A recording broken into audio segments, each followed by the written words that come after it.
goes to, like, has anybody been annoyed with you yet? And has anybody gone, like, just let me have my prepaid card, damn it, I don't want a current account? Like, because I've had that experience where I've gone to pay for something at Sainsbury's. There's a giant queue of people behind me at lunchtime, and it's like, do you want our current account? It's like, no, I just need to top up so I can pay for a thing. Like, we've had, so something like, of the people we've prompted, 95%, even higher, probably 99% of people are like, yes, definitely, I'll do it. A bunch of them like drop out or along the way because they're like, oh, I don't have my passport and my driving license on me, or the card's been posted and it's sitting on my tabletop at home and I'll get round to activating it. So it's like any acquisition funnel, there's drop off, but 99% plus of people are super engaged and happy. The very, very small minority, I don't know what the numbers are, but it's very, very small number of people say, actually, I don't want it. And we call them up. We've talked to hundreds of these people to try and understand why. And what they say is things like, well, I really like with the prepaid card that there's no overdraft. I can't go into an overdraft accidentally. It's like, well, what if that was true of a current account as well? What if we didn't slam you with unfair, unauthorized overdraft fees? And like, oh yeah, that would be great, but all banks do. So I don't want a current account because all banks screw me over. So there's sort of an education point that actually you can use the current account exactly like the prepaid card. And we are doing migration for selfish reasons because the prepaid costs a ton to run, because it's based on a bunch of third-party infrastructure. And by migrating it over, it lets us build a sustainable business to keep providing the service that people love. We couldn't make the prepaid model work long-term. And so, yes, you might love it, but it's just not sustainable. Yeah. And so by switching over, you can retain all of the benefits. It really is, when we talk to these hundreds of people, it really is these hang-ups that they associate from their old big bank. My old big bank did these nasty things on my current account. Therefore, I want to stick with the prepaid card because I worry you're going to do all these nasty things. And it's just a process. These emotive things. Again, it comes back to those emotions that are preventing people moving forward. Or like my credit score is going to be impacted. Like I'll go overdrawn, I'll get a load of fees, and I won't be able to get a mortgage. And it's sort of like explain to people how this actually works, which can be tricky. It can be very tricky indeed. So I guess, has it been really difficult kind of getting your head around the being loved as a prepaid card to being potentially the e-corp, like everybody sees banking as being evil? And can you educate people that it's been, it's an interesting set of ideas to play with. I don't think most of our customers know or care about the difference between a prepaid card and a current account. Interesting. I don't think they should have to care. I think it's something bankers obsess over, like what is the underlying financial product? And for our users, it's like, it's a Monzo card and an app. It's like, yeah, we're sorry we have to replace your Hot Coral card with another Hot Coral card, but like nothing's going to change. No worries. It's the same experience. Yeah. So as we go a little techie, do you have any plans to really ramp on the Android side, or do you see iPhone as being still the test bed for everything you're doing? I can see you holding a Pixel.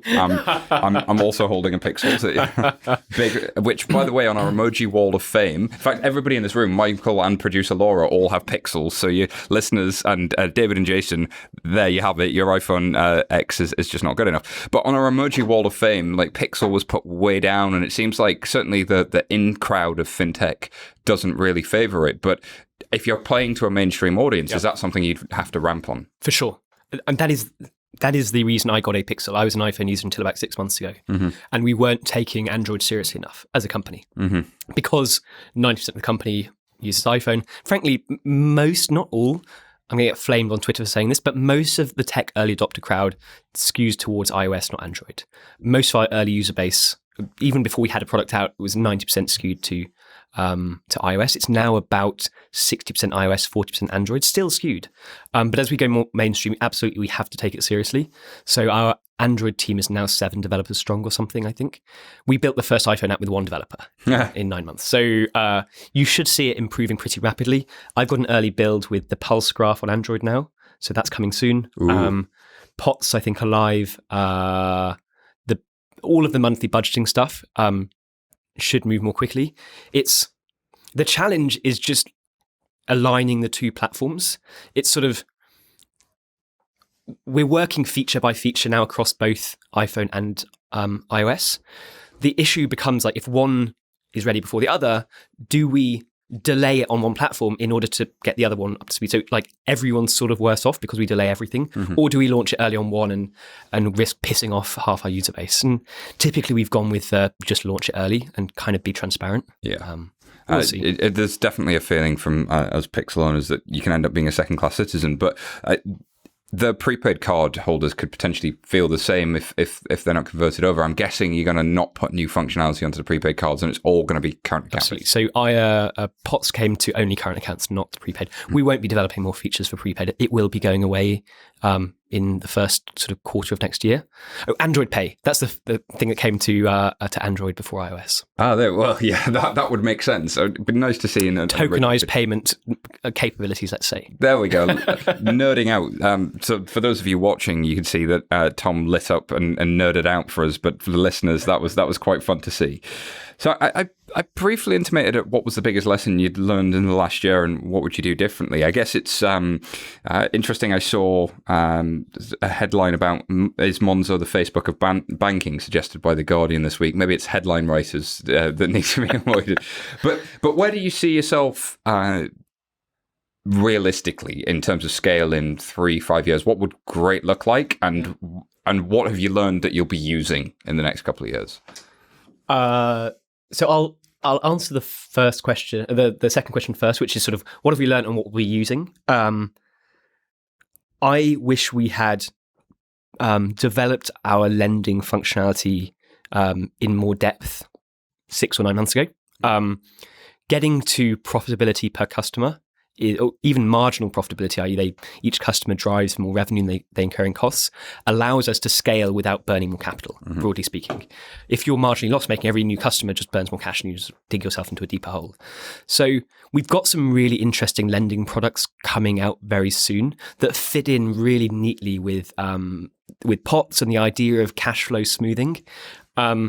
So I'm really, really excited about that, but I'm also sort of annoyed that we didn't work on it 6 or 9 months ago. And how do you position new lending products versus being an evil old bank that's just trying to gouge you with fees or catch you in the overdraft? Yeah, so you don't have any hidden fees or charges. You make all lending products explicitly opt-in. You never accidentally slip into it. You have to say, yes, I'd like to take this product, and you give people full visibility upfront of what the total cost is going to be. Like, this is the maximum it could cost you. Do you want in? And in real currency rather than APRs and that sort of thing. Most people from our consumer research much prefer pounds and pence. We have to show APRs in some cases, but they will always be with a pounds and pence figure that people can kind of hold on to. Knowing, okay, I'm a week away from 10 days from payday. If I borrowed now, the maximum I'd possibly pay is £5. That's really reassuring to people to know my maximum exposure here is £5. That sounds reasonable. That's a pint in a trendy London pub. Yeah. So those kind of principles, like not gouging people on hidden fees and charges, but then also fitting it with people's mental accounting. So POTS is one of those features that shouldn't work so well. You know, there was a long debate on Twitter about stuff being merely presentational. You know, it's not hard technology, so it doesn't matter. Customers interact with this presentational stuff and it really impacts them. So being able to sweep some of your money aside so it's out of view actually has almost as much impact of like literally locking it away. So it's not visible to you. You feel like you can't spend. It's really emotional. Yeah, it's that human side of it again, that emotional side of it. Jason often talks about the various different cargo cults of being human-centered in design, and kind of I observe in the work you're doing and the work great consumer internet companies do as being about that sort of 1%, that 0.1% of tiny tweaks that everybody else thinks is pointless. Yeah. Having logos in the stream, having kind of cleaned up transaction information, having a Google Maps, all of these things feel like silly little presentation things, but actually when you get into the reasoning behind them, they make more sense. Yep. So what do you think the lessons for that, for bigger banks might be, or for as you design new products in lending especially? This is really easy to say, and the big banks themselves say it. It just start with the customer. When you're starting out thinking about a problem, like a problem space, don't start with your existing product set of mortgages and overdrafts and credit cards and fixed term loans. And you shouldn't be asking, how can we tweak these things? You should be, this is such a cliche, but you start with a customer. You actually go and talk to the customer and have a conversation about their life and the challenges they face and the worries they face and their hopes and their dreams.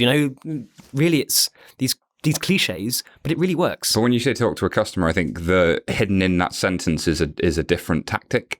There's a customer experience team who do research from customers they've never met with a third-party research firm that package that and put it into PowerPoint and build personas that hand that to a design team. Yeah. Sorry, the PTSD is coming out again. Versus, no, actually go and just talk to some customers. Yes, like they're there in meat space. We've had people join from big banks, and in their first sort of month on the job at Monzo, we just make them go and talk to 40 or 50 customers. And they've come back and said, A, it was amazing. Like, I misunderstood so much about how these people live their lives. And B, I've worked for 15 years in a big bank and I never actually talked directly to a single customer. Yeah. And I just... Or an engineer. It's absolutely crazy. So it seems obvious. Yeah, just talk to people and understand them and apply sort of empathy.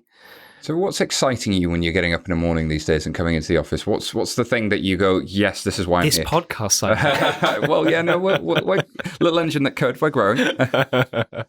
That's a good question.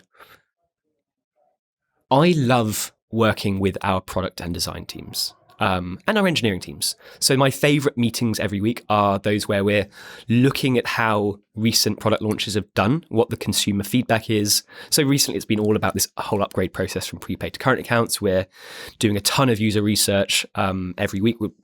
Anyone who drops out at any stage, we go and interview them and sadly distill it down into a PowerPoint deck that we present at our meeting.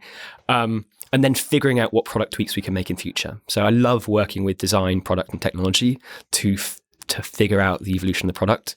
But it's kind of hands-on product stuff you're doing at CEO level. Like, you are still really wanting to know these metrics. It's not sort of just kind of flying around jets yet. To the frustration of our product and design team, yes, that's absolutely true. We all really get very deep into our product sort of metrics dashboards. We use Looker on top of BigQuery. It's absolutely amazing. So you can dig in from literally a single customer doing a single thing to cohorts of people over many, many months. Mm-hmm. You can see in real time how new product rollouts are going. Explain cohorts, because this is something that I've been really delving into in the last sort of 12 months as I've been into the journey of Startup Land. Explain that versus other ways of looking at metrics. What is a cohort, and how do you look at change over time with cohorts? So the use of cohort analysis, I guess, is most pronounced where you can iterate really, really quickly. Your product is changing quite rapidly over time, and so you might say, you might segment your cohorts on the basis of the week in which they signed up or the month in which they signed up. So all of our customers who signed up in August versus September versus October versus November, how are they performing on some metric you care about? That might be, how much are they contacting customer support in their first 2 weeks, or how many transactions are they making, or are they still retained after a period of time? So after 60 days, say, how many of that cohort are still using Monzo actively? And the great thing about cohort analysis is basically very quickly over time, you can see if you're making it better or not.